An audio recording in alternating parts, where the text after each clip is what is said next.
Well, the messages we heard from organizers and speakers included tapping into your community, owning your potential, and really connecting with the young people. This, of course, to stop and intercept the possibility of gun violence before it begins.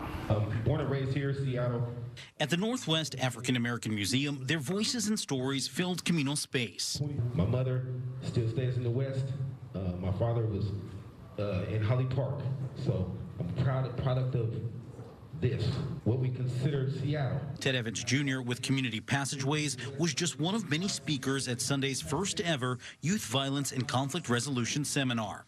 Evans spoke about the need to bring back the personal relationships he grew up with in the 70s and 80s. But it was such a good feeling just growing up, knowing your neighbor and the people down the block had love for you. You know, they could pull up on you and tell you this or that. Those type of relationships are what many who attended the seminar want to bring back as a way to steer young people back in the right direction.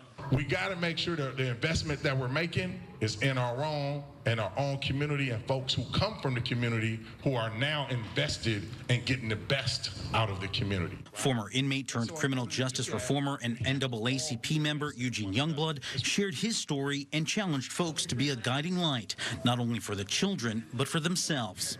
And we're here today as family, and we want to share love, and we want you to know that a lot of our young people have gotten on the wrong path. So as elders, it's our responsibility to help guide them back to the right way. Speakers and participants didn't downplay youth and gun violence. I know that a change can happen with many people in the circle when it comes to gun violence. So far in 2023, the Seattle Police Department has referred 300 juvenile offenses to the King County Prosecuting Attorney's Office. Officials say 197 of those offenses are felonies. And while the prosecutor's office says though juvenile referrals are at historic lows, there is greater concern countywide of youth and violent crimes involving guns. So whether you think it's not your responsibility, you know it is, and you know it, that's why you're here. For those involved in Sunday's Youth Violence Conflict Resolution Seminar, they say there's a greater need for more positive outlets and mentors for kids.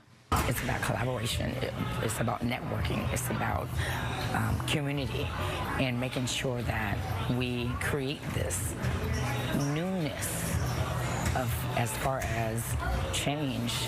And organizers say they want to hold more of these seminars in other cities in the near future. Outside the Northwest African American Museum, Dave Dittling, Fox 13 News.